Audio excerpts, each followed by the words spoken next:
Shalom teman-teman yang dikasihi Tuhan, kita melanjutkan merenungkan cerita Yesus dan para pemimpin agama. Hari ini kita baca dari Matius 22 ayat 15 sampai 22. Pergilah orang-orang Farisi. Mereka berunding bagaimana mereka dapat menjerat Yesus dengan suatu pertanyaan. Mereka menyuruh murid-murid mereka bersama orang-orang Herodian bertanya kepadanya, "Guru, kami tahu, engkau adalah seorang yang jujur dan dengan jujur mengajar jalan Allah, dan engkau tidak takut kepada siapapun juga, sebab engkau tidak mencari muka. Katakanlah kepada kami pendapatmu. Apakah diperbolehkan membayar pajak kepada kaisar atau tidak?" Tetapi Yesus mengetahui kejahatan hati mereka itu lalu berkata, "Mengapa kamu mencobai aku, hai orang-orang munafik? Tunjukkanlah kepadaku mata uang untuk pajak itu." Mereka membawa suatu dinar kepadanya. Maka ia bertanya kepada mereka, "Gambar dan tulisan siapakah ini?" Jawab mereka, "Gambar dan tulisan kaisar." Lalu kata Yesus kepada mereka, "Berikanlah kepada kaisar apa yang wajib kamu berikan kepada kaisar, dan kepada Allah apa yang wajib kamu berikan kepada Allah." Mendengar itu heranlah mereka, dan meninggalkan Yesus lalu pergi. Banyak yang pakai perikop ini untuk bicara soal tanggung jawab pada negara. Ya, itu bagus. Tapi saya mau mengajak kita untuk melihat cerita antara Yesus dengan para pemimpin agama. Minggu yang lalu, Yesus memberi perumpamaan perjamuan kawin. Dan sebelumnya, para pemimpin agama, imam-imam kepala, dan tua-tua menantang Yesus. Kamu melayani dengan otoritas apa? Karena kalau kita baca dari Matius 21, konteksnya, Yesus masuk ke Yerusalem dan bikin kehebohan di sana. Dia obrak-abrik pelataran bait suci, orang-orang yang berjualan diobrak-abrik jualannya, dia bikin mujizat-mujizat yang mencolok sekali, bahkan sampai dia membuat sebuah pohon ara yang tidak berbuah mati kering, dan itu mencengangkan. Imam-imam kepala dan tua-tua Yahudi terganggu sekali. Perumpamaan perjamuan kawin jelas, para pemimpin agama mengerti betul bahwa perumpamaan itu mengecam mereka. Perikop ini adalah lanjutannya. Dua perikop selanjutnya juga mereka masih berlanjut. Jadi seperti game on gitu ya, antara Yesus versus imam kepala dan tua-tua. Matius 22 ayat 16, mereka menyuruh murid-murid mereka. Jadi kalau sebelumnya imam-imam kepala dan tua-tua yang datang sendiri, dan mereka dipermalukan oleh Yesus. Dan hari ini kita lihat mereka menyuruh murid-murid mereka. Kalau murid-murid yang pergi, lalu murid-murid bisa kalahin Yesus, menangnya double. Sama murid-murid kami aja kalah gitu. Tapi kalau murid-muridnya nggak bisa kalahin Yesus, itu kan cuma murid-murid, bukan kami. Kami nggak ikut-ikut. Tapi yang menarik teman-teman, murid-murid imam-imam kepala ini datang ke situ bersama-sama orang-orang Herodian. Tidak banyak informasi yang kita bisa dapat tentang orang-orang Herodian, tapi Herodian artinya pengikut Herodes. Herodes adalah raja boneka yang diangkat oleh Roma untuk melayani kepentingan Roma. Seolah-olah dia raja Israel, tapi sebenarnya dia cuma boneka untuk memuluskan kepentingan Roma di Israel. Dan para pemuka agama aslinya benci dengan pengikut Herodes. Karena pemuka agama gak mau terima pemerintahan Roma. Luar biasanya, kehadiran Yesus bisa menyatukan dua faksi politik yang berseberangan. Mereka bersama-sama datang kepada Yesus dan bertanya kepadanya. Perhatikan ayat 16 ini. Mereka bertanya begini, "Guru, kami tahu engkau adalah seorang yang jujur dan dengan jujur mengajar jalan Allah. Dan engkau tidak takut kepada siapapun juga, sebab engkau tidak mencari muka." Wow, keren sekali pujiannya. Kalau sebelumnya pemuka agama datang, siapa yang kasih otoritas? Kamu ngajar kayak gitu. Murid-muridnya datang dengan pujian. Engkau seorang yang jujur. Dengan jujur mengajar jalan Allah. Tidak takut siapapun juga. Sebab engkau tidak mencari muka. Kalau saya jadi Yesus saya akan jawab, baru tahu. Begitulah Yesus selama ini. Mereka ngomong begitu, kenapa? Karena Yesus sedang mengajar orang banyak. Dan orang banyak menganggap Yesus nabi. Kalau mereka datang dengan konfrontatif, dengan permusuhan, orang banyak akan lihat mau cari gara-gara lagi nih. Jadi mereka datang seolah-olah mereka bagian dari orang banyak yang mau mendengar Yesus. Mereka bagian dari orang banyak yang mau belajar dari Yesus. Tapi sayangnya pujian mereka berlebihan. Pujian mereka terlalu berlebihan. Karena semua orang tahu Yesus seperti itu. Dan karena saking seperti itunya Yesus, nggak usah diomongin lagi. Dan orang yang ngomongin, itu berarti dia cari muka. Mengerti? Saya termasuk orang yang paling geli kalau ada yang datang cari muka kepada saya. Geli dan kasihan. Kalau orang cari muka, berarti dia mukanya hilang. Kalau mukanya hilang, kasihan sekali kan. Murid-murid imam-imam kepala ini datang dan mereka rupanya sudah merancang. Di ayat 15, pergilah orang-orang Farisi, mereka berunding bagaimana mereka dapat menjerat Yesus dengan suatu pertanyaan. Jadi mereka dipermalukan oleh Yesus, mereka pulang lalu mulai berkumpul gitu kan, membahas gimana caranya kita menjebak Yesus. Pertanyaan apa? Lalu mulai brainstorming, hal-hal apa yang kira-kira kita bisa pakai untuk menjebak Yesus supaya Yesus dipermalukan di depan orang banyak dan dia kehilangan kredibilitasnya dan akhirnya kita bisa menjatuhkan dia. Nah itu yang menjadi agendanya. Topik yang pertama adalah mempertanyakan Kaisar atau Allah. Bagi orang Yahudi, pemerintahan Roma itu adalah penjajahan. Kaisar Roma menempatkan dirinya sangat tinggi seperti dewa. Dan orang Yahudi paling anti dengan penyembahan selain kepada Allah Yahweh. Dan Kaisar mewajibkan di wilayah Roma ada namanya pajak wajib, poll tax atau head tax. Jadi pajak per kepala. Setiap orang ditarik pajak, gak peduli kerjanya apa. Per kepalanya 1 dinar. Saya baca literatur, 1 dinar itu bukan upah minimum ternyata. Itu upah layak. Jadi kalau dapat upah 1 hari 1 dinar, itu bisa menghidupi keluarga. Pemerintahan Roma menarik pajak per kepala 1 dinar. Pajak per kepala seperti ini umum ada. Tapi cara mewajibkannya itu yang menunjukkan represi, penindasannya. Pajak per kepala yang ditetapkan oleh Kaisar untuk semua orang di wilayah Kekaisaran Roma. Kecuali warga negara Roma. Pengecualiannya cuma itu. Warga negara Roma bebas dari kewajiban pajak per kepala 1 dinar ini. Orang Farisi, imam-imam kepala memilih topik ini. Sekarang katakanlah kepada kami pendapatmu. Apakah diperbolehkan membayar pajak kepada Kaisar atau tidak? Perhatikan formulasi pertanyaannya. Mereka memformulasikan pertanyaannya sedemikian rupa sehingga Yesus cuma punya pilihan menjawab ya atau tidak. Boleh atau tidak boleh. Kalau dalam tata bahasa ada 2 macam kalimat pertanyaan. Ingat enggak? Bahasa Indonesia, bahasa Inggris sama. 2 macam kalimat pertanyaan. Kalimat pertanyaan dengan kata tanya, what, where, who, why, how. Dan kalimat pertanyaan yes, no question. Kalimat pertanyaan yang jawabannya ya atau tidak. Mereka mau menjebak Yesus dengan mengajukan pertanyaan dengan kalimat yes, no question. Jawabnya boleh atau tidak boleh, ya atau tidak. Bolehkah membayar pajak kepada Kaisar? Mereka memakai kata bahasa Yunaninya doumai. Doumai itu artinya donate, memberi dengan sukarela. Bolehkah kita doumai kepada Kaisar? Seolah-olah membayar head tax, membayar pajak itu adalah sesuatu yang mereka lakukan dengan sukarela. Sehingga kalau Yesus bilang boleh, berarti Yesus memperbolehkan orang Yahudi untuk memberi kepada Kaisar. Padahal Kaisar itu pemerintah penjajah. Kalau Yesus bilang nggak boleh, kalau Yesus bilang nggak boleh, dia langsung ditangkap oleh tentara Roma karena dia menentang membayar pajak, membangkang membayar pajak, hukumannya penjara.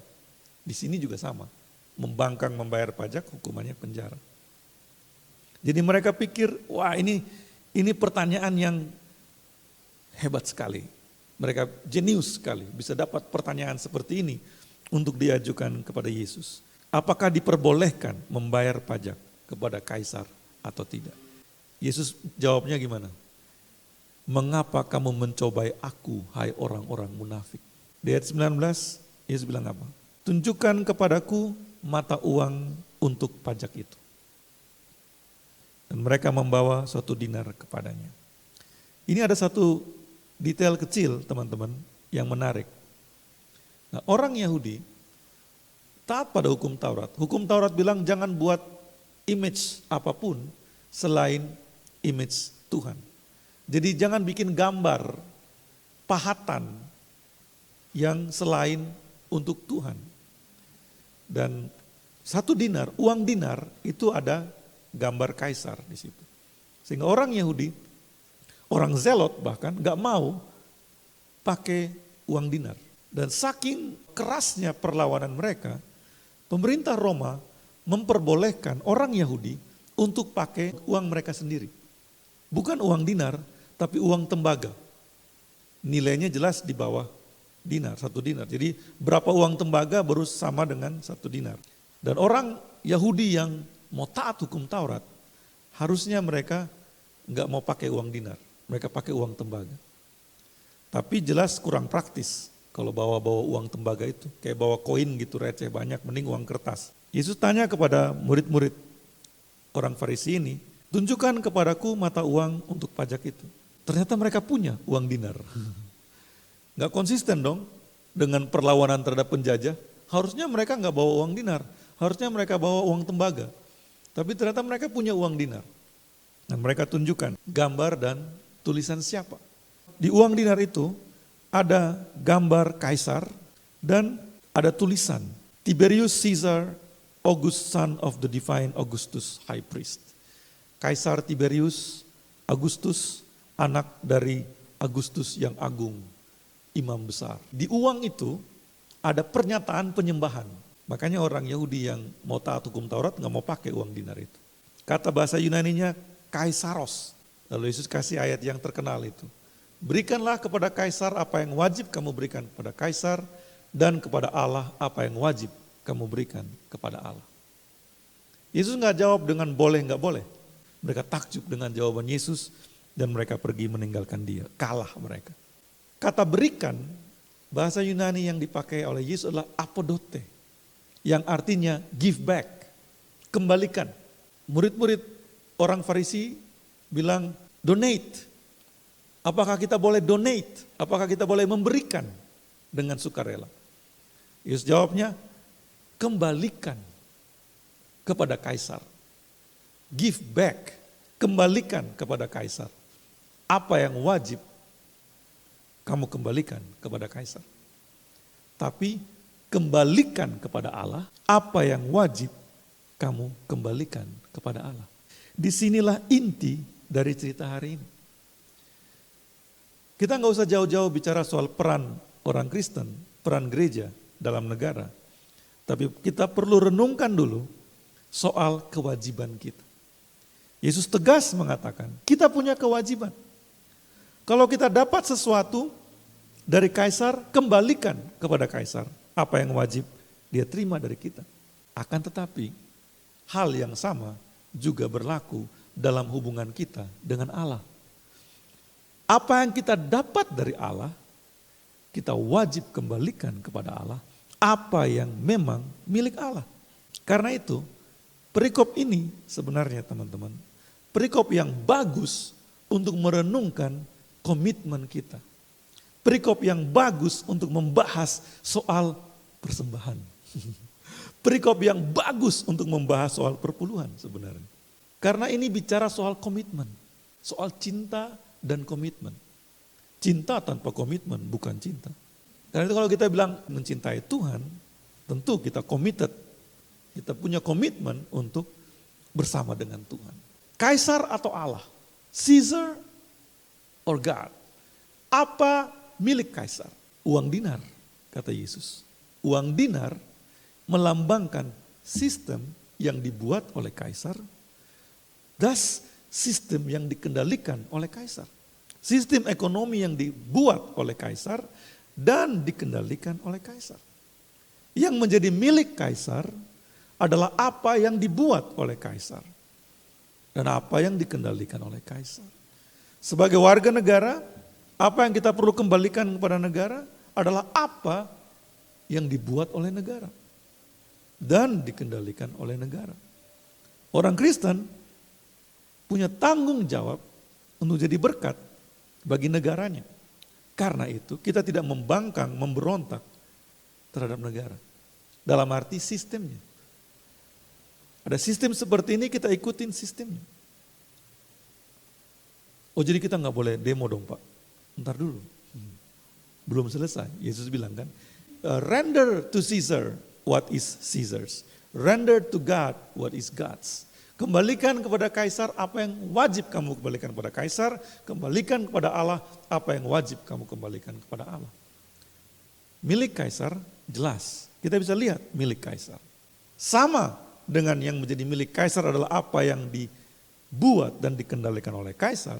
Apa yang menjadi milik Allah adalah apa yang diciptakan dan dikendalikan oleh Allah. Apa yang diciptakan oleh Allah? Alam semesta ini, bumi dan isinya. Saya dan teman-teman, tubuh, jiwa dan roh kita, keberadaan kita, our very existence, eksistensi kita, keberadaan kita, itu milik Allah. Karena diciptakan oleh Allah dan dikendalikan oleh Allah. Tidak seorang pun yang bisa tahu besok akan seperti apa. Artinya tidak seorang pun yang punya kendali atas waktu. Berarti waktu itu milik Allah. Waktu itu milik Allah berarti nafas hidup kita pun milik Allah. Kalau kita mengakui waktu dan nafas hidup kita adalah milik Allah, maka Yesus bilang, kembalikan kepada Allah apa yang wajib engkau kembalikan kepada Allah. Kalau bicara seperti ini teman-teman, dalih apa yang kita bisa berikan? Karena itu jangan baca perikop ini hanya untuk bahas hubungan dengan pemerintah. Orang Kristen bisa berseberangan dengan pemerintah ketika pemerintah berseberangan dengan Allah. Mengerti maksud saya? Ketika pemerintah melawan apa yang diciptakan Allah dan dikendalikan oleh Allah. Orang Kristen gereja mula-mula, mereka nggak berontak terhadap pemerintah Roma. Tapi mereka nggak mau menyembah Kaisar. Mereka nggak berontak terhadap pemerintah Roma. Tapi ketika mereka disuruh berhenti berdoa, mereka nggak berhenti berdoa. Mereka nggak berontak terhadap pemerintah Roma. Tapi ketika disuruh mereka berhenti memberitakan firman, mereka nggak berhenti memberitakan firman. Kami nggak berontak. Kami hanya mengembalikan apa yang merupakan milik Allah kepada Allah. Mengerti maksud saya? Karena itu teman-teman, komitmen kita kepada Allah itu akan terlihat dari bagaimana kita memberikan, mengembalikan, giving back apa yang merupakan milik Allah. Pertama-tama tentu hidup kita. Itu adalah pemberian Allah kepada kita. Hidup kita, waktu kita. Itu adalah pemberian Allah kepada kita. Tenaga kita. Pikiran kita. Kepandaian kita. Waktu kita. Tenaga kita. Kepintaran kita, kepandaian kita, hikmat kita. Kejeniusan kita. Itu diberikan oleh Allah. Karena itu give back to God what is God's. Kembalikan kepada Allah apa yang merupakan milik Allah. Ngomong tentang persembahan perpuluhan, kita sedang ngomong tentang mengembalikan apa yang merupakan milik Allah. Karena hasil tangan kita, hasil keringat kita, memang kita yang berkeringat dan berjerih payah bekerja, tapi yang memberi waktu, yang memberi hidup, itu adalah Allah. Karena itu, jangan membangkang terhadap Allah. Banyak orang membangkang terhadap Allah. Takut membangkang terhadap pemerintah, tapi gak takut membangkang terhadap Allah. Katanya cinta. Mana buktinya? Katanya komitmen. Teman-teman tahu komitmen harus disertai kerelaan untuk berkorban. Tanpa pengorbanan, tanpa kerelaan untuk membuat pengorbanan, jangan ngomong komitmen. tanpa kesiapan untuk memberikan dari dirimu, jangan bicara cinta. Karena itu akan menjadi gombal. Seperti lagu yang klasik sekali gitu. Bulan madu ke Bali, hanya sampai Banyuwangi. Kasihan, komitmennya nanggung gitu ya. Jadi Bapak Ibu Saudara-saudara yang dikasihi Tuhan, apa milik Allah adalah apa yang diciptakannya dan dikendalikan olehnya. Dan hidup kita, bangsa kita, negara kita, itu juga milik Allah. Karena kita bertanggung jawab kepada bangsa dan negara sebagai bagian tanggung jawab kita kepada Allah. Tapi hidup kita hari ini, dengar baik-baik, hidup kita hari ini adalah mengembalikan apa yang merupakan kewajiban kita kepada Allah. Hidup yang kuhidupi sekarang bukan aku lagi, tapi Kristus yang hidup dalam aku. Kita nggak punya hidup teman-teman, kalau bukan karena Kristus. Karena itu kalau punya hidup sekarang ini, harus kembalikan kepada Allah.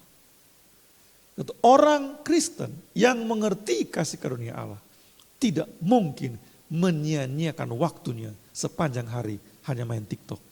Dalam soal uang pun sama teman-teman. Karena hidup kita milik Tuhan, maka uang kita itu milik Tuhan. Harta kita milik Tuhan. Ada yang bilang, saya nggak punya uang Tuhan. Kalau nggak punya uang nggak apa-apa, hidupmu punya Tuhan. Karena itu ketika punya uang atau nggak punya uang, hidup kita punya Tuhan. Jadi soal uang, jangan pakai uangmu lebih banyak daripada untuk Tuhan. Itu susah kan? Tapi Tuhan kita baik, Dia nggak minta banyak-banyak. 10% aja udah cukup. Walaupun semuanya milikku, aku cuma minta balikin 10%. Itu ditulis di kitab Maleaki. Ada yang menentang, perjanjian baru nggak ngomong soal perpuluhan Pak. Ya memang, sama sekali nggak ada di perjanjian baru. Perjanjian baru ngomong soal ini. Kembalikan kepada Allah apa yang merupakan milik Allah. Jadi gimana? Setiap hari Minggu saya minta semua. Ya orang Tuhan bilang semua milik Tuhan kok. Jadi ketika persembahan tiba, mari Bapak Ibu, keluarkan dompet. Semua yang ada padamu adalah milik Tuhan. Kembalikan kepada Tuhan. Gak ada isinya dompetnya. Apa yang paling berharga bagimu adalah milik Tuhan. Gitu. Teman-teman yang dikasihi Tuhan. Dengar kayak gitu langsung semuanya kembali ke perjanjian lama. Maleaki aja lah Pak, cukup Pak, 10%. Komitmen kita, itu pertanyaannya. Sudahkah kita melakukan kewajiban kita? Hidup kita, waktu kita, tenaga kita, otak kita, kepintaran kita, hikmat kita. Satu hal yang keren dari teman-teman di Shine, yang saya terharu selalu, adalah jiwa volunteerismnya. Melayani tanpa pamrih. Call of God, we honor the call. Grant us grace to carry them too. Tim musik melayani tanpa pamrih. Multimedia melayani tanpa pamrih. Waktu yang tersita banyak sekali. Tapi teman-teman, dengar baik.